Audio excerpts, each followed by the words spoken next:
जो आपका product table में उसमें लास्ट टॉपिक बचा था विद्युत ऋणात्मकता। अब विद्युत ऋणात्मक सीखने के लिए थोड़ा सा पहले हमें परमाणु त्रिज्या के बारे में जानना होगा।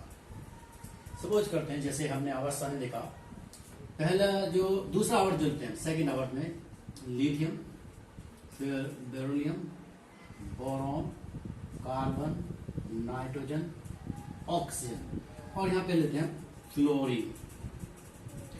ये हमने जो हम ऑक्सीजन को यहाँ लेते हैं oxygen and fluorine. Atom numbers का 3, 4, 5, 6, 7, 8 एंड 9 इसका एटॉमिक नंबर हो जाता है। अब इसमें हम इनके इलेक्ट्रॉन को सेल में डिवाइड करते हैं।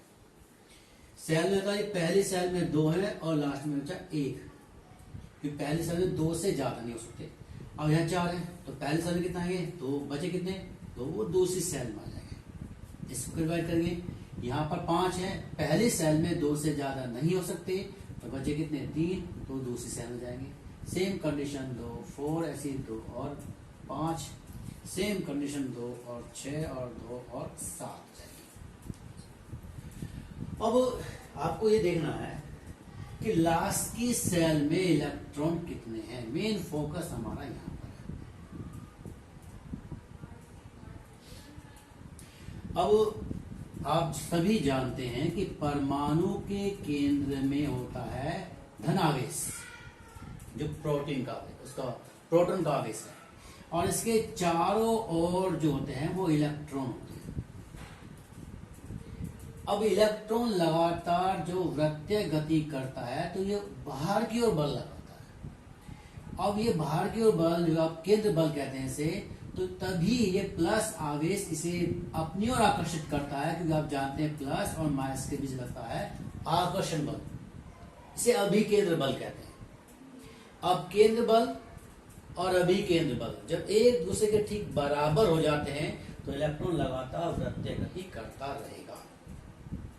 इनमें से जो बल ज्यादा हो जाएगा उसका प्रभाव ज्यादा है। जैसे अभिकेंद्र बल अगर ज्यादा हो गया तो इलेक्ट्रॉन नाभिक की ओर खींचेगा। अब केंद्र बल ज्यादा हो गया तो इलेक्ट्रॉन नाभिक से दूर जाएगा। अब आपको इसी चीज को ध्यान रखना है कि जैसे जैसे आकार बढ़ेगा इलेक्ट्रॉन नाभिक से दूर होता जाएगा। अब इलेक्ट्रॉन नाभिक से जितना दूर होता जाएगा उतनी ही प्लस की पकड़, यानी माइनस और प्लस के बीच आकर्षण बल क्या हो जाएगा, कमजोर, तो इलेक्ट्रॉन बाहर की हो जाएगा। ये जो अंदर बैठा एक धनावेश है यही से अपनी ओर खींच रहा था, आकर्षित कर रहा था, और जैसे जैसे दूरी बढ़ेगी आकर्षण कम हो जाएगा, इलेक्ट्रॉन दूर होता जाएगा। तो ऐसे में इलेक्ट्रॉन निकलना आसान है, और जो इलेक्ट्रॉन आसानी से निकाल देते हैं उन्हें हम कहते हैं विद्युत धनात्मक।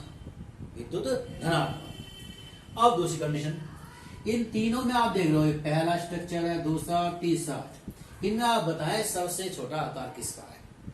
तो जाहिर है किसका है, पहले का। क्यों, नाभिक के चारों एक सेल है, यहाँ कितनी है, 2 और यहाँ कितनी है, 3।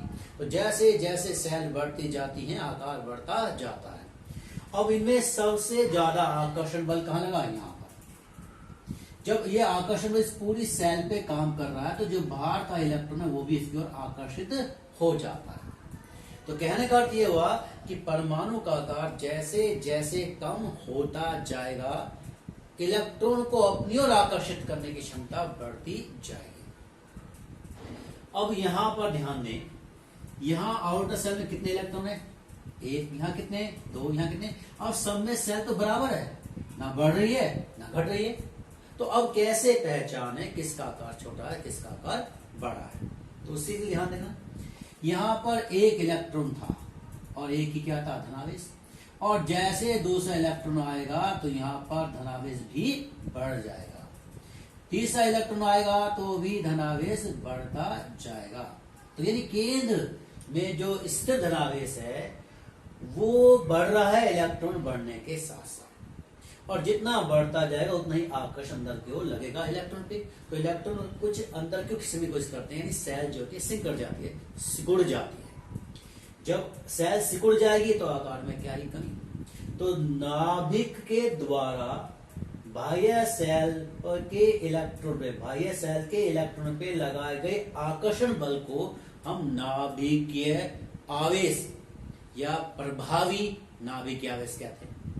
और प्रभावी नाभिक से बढ़ेगा तो इलेक्ट्रॉन अंदर की ओर आएगा और आकार में कमी होगी। तो आपके पास यहाँ एक इलेक्ट्रॉन, यहाँ दो, यहाँ तीन, यहाँ चार, यहाँ पांच, यहाँ छह और यहाँ सात। तो सबसे ज्यादा इलेक्ट्रॉन अंतिम सेल में आठ को छोड़कर।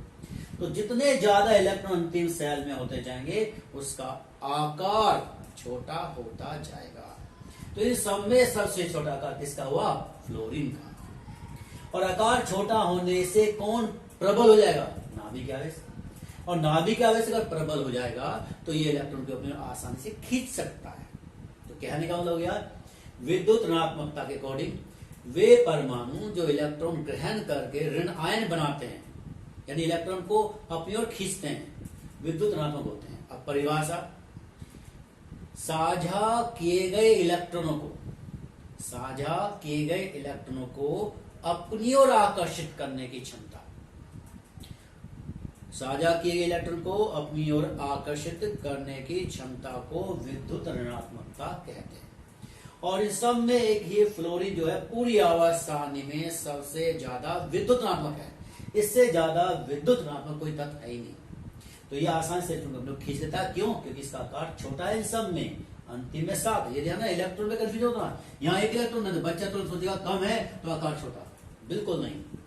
अंतिम में 8 नहीं होने चाहिए, 8 से कम को 7 और 7 मैक्सिमम होते हैं। तो अंतिम में 7 होने पर विद्युत ऋणात्मकता बहुत ज्यादा होती है क्योंकि इसका आकार सबसे छोटा हो गया इनमें। तो अब आता है इसमें कैसे घटती है कैसे बढ़ती है विद्युत ऋणात्मकता। वो आपको क्वेश्चन दे दे कि बताइए विद्युत ऋणात्मकता घटते बढ़ते क्रम में लिखिए। तो दूसरा देखते हैं, हमने लिया ऑक्सीजन ले लिया, एल्युमिनियम ले लिया, सल्फर ले लिया, क्लोरीन ले लिया और साथ में ले लिया नाइट्रोजन। यहाँ इसका 8 होता है, ये 13 है, ये 16 है, ये 17 है और ये 7 है। अगर इसका कोई क्वेश्चन आपको दिया जाए और आपसे पूछा जाए कि इसमें इन्हें विद्युत ऋणात्मकता के बढ़ते क्रम में लिखो, घटते क्रम में लिखो, सबसे ज्यादा विद्युत ऋणात्मक कौन सा है या सबसे कम विद्युत ऋणात्मक कौन सा है, तो इन्हें करने का तरीका देखें ध्यान से।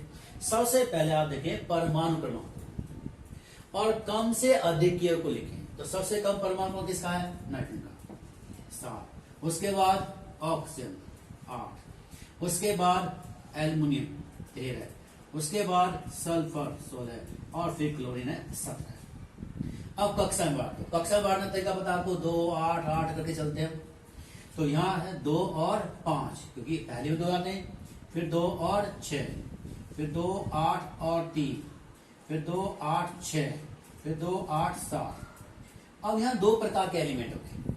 यहाँ पर फर्स्ट, सेकंड और थर्ड। यहाँ पे 2, इन दोनों में 2 सेल है, 2 कक्षा और इनमें 3 कक्षा है क्योंकि हमें तो अंतिम कक्षा लेनी है। अब इनकी तुलना देखें, इन 2 की तुलना इन 3 से, तो आकार किसका छोटा है? इन 2 का, क्योंकि यहाँ पर सेल के चारों, नाभिक के चार 2 सेल है और यहाँ नाभिक के चार कितनी है? 3 है। तो आकार तो इन 3 का बड़ा हो गया। तो पहले इन 2 को कंपेयर करेंगे। अब बताओ, यहाँ अंतिम में कितने हैं? 5, यहाँ अंतिम कितने हैं? 6। तो जिस अंतिम में ज्यादा इलेक्ट्रॉन होंगे उसका आकार छोटा। तो इन दोनों में ऑक्सीजन जो है उसका आकार छोटा है किसकी तुलना में? नाइट्रोजन। और आकार छोटा होगा तो विद्युत ऋणात्मकता ज्यादा होगी। तो ऑक्सीजन की विद्युत ऋणात्मकता ज्यादा है किससे? नाइट्रोजन से। अब इन 3 को कंपेयर करते हैं। सबसे ज्यादा अंतिम कक्षा किसमें? 7 है। तो सबसे छोटा आकार हो गया क्लोरीन का, उसके बाद आ गया सल्फर का और सबसे कम है एल्युमिनियम का। ये आकार का एल्युमिनियम का, ये आकार का बढ़ता हुआ क्रम है, छोटा घटता हुआ क्रम है। तो आकर देखा जाए तो अंतिम कक्षा में आकार के अनुसार तो इसमें सबसे बड़ा आकार होगा एल्युमिनियम का, लेकिन विद्युत ऋणात्मक देखना है, हमने आकार को पकड़ लिया है। तो नाइट्रोजन का आकार बड़ा है, तो यहाँ एल्युमिनियम का आकार उससे बड़ा है और इसका आकार उससे बड़ा हो गया। अब हम क्या करते हैं, इनको अरेंज करते हैं विद्युत ऋणात्मक। तो हमने आकार के गुण लिया, रिपीट कर लेता हूँ।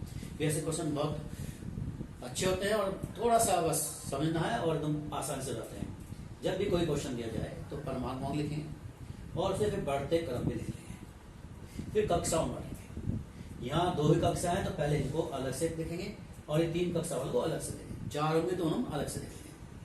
अब इन दोनों देखा, अंतिम में 6 और अंतिम में जितने ज्यादा आकार उतना छोटा, तो इसका मतलब क्या हुआ, ऑक्सीजन का आकार छोटा है किससे, नाइट्रोजन से। फिर तीनों देखो ध्यान से, यहाँ पर कितने हैं 7 ज्यादा है, फिर 6 कम है, फिर 3 कम है, तो आकार सबसे छोटा किसका हुआ, 7 का, उससे बड़ा 6 का, उससे बड़ा 3 का, तो मिल गया। अब आकार के अकॉर्डिंग लेते हैं। अब इसी में ही से जोड़ लो, तो ऑक्सीजन सबसे छोटा आकार है, उससे बड़ा नाइट्रोजन का है, अब उससे बड़ा कौन हो जाएगा, क्लोरीन, फिर सल्फर और फिर एल्युमिनियम। ये आकार का बढ़ता हुआ क्रम है, तो ये आकार का बढ़ता हुआ क्रम।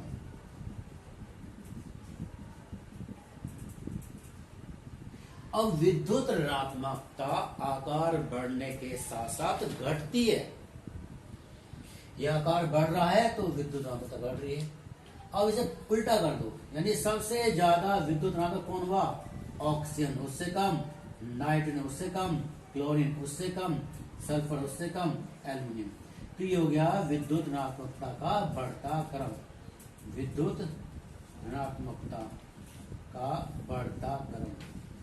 तो इस प्रकार हम परमाणु के आकार के अनुसार अगर हम छाटेंगे तो हमारा आंसर कभी गलत नहीं होगा, क्योंकि हमें सबसे पहले आकार के को लेना है, और आकार बढ़ेगा तो विद्युत ऋणात्मकता घटेगी। अब इस पर ध्यान दें, परिभाषा, परमाणु के द्वारा साझा किए गए इलेक्ट्रॉन को अपने ओर आकर्षित करने की क्षमता को क्या कहते हैं, विद्युत ऋणात्मकता। और इसका मान आवर्त सारणी में, आवर्त में बाएं से दाएं पे हमेशा बढ़ता है और समूह में घटता है।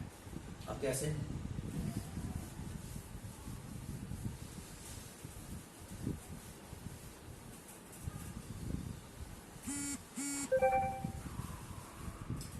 Hydrogen, lithium, sodium, potassium, rubidium, caesium और फ्रेंशियम रेडियोएक्टिव से लेने की जरूरत नहीं है, फिर भी हम लिख देते हैं फ्रेंशियम।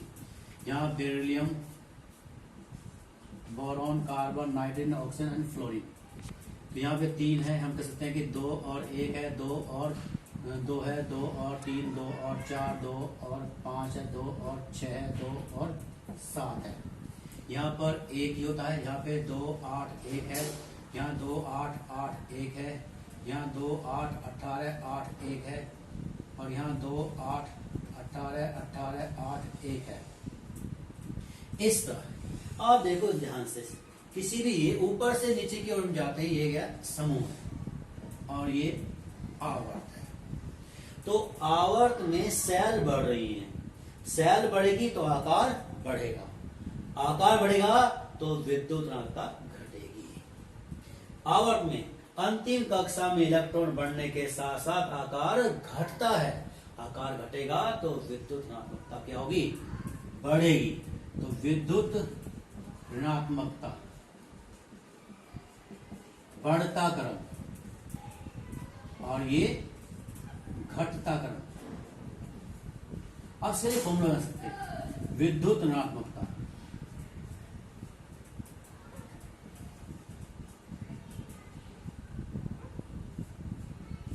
बराबर 1/, परमाणु का आकार, आकार बढ़ेगा तो विद्युत ऋणात्मकता घटेगी। इस फॉर्मूले के आधार पर से क्वेश्चन को सॉल्व कर सकते हैं।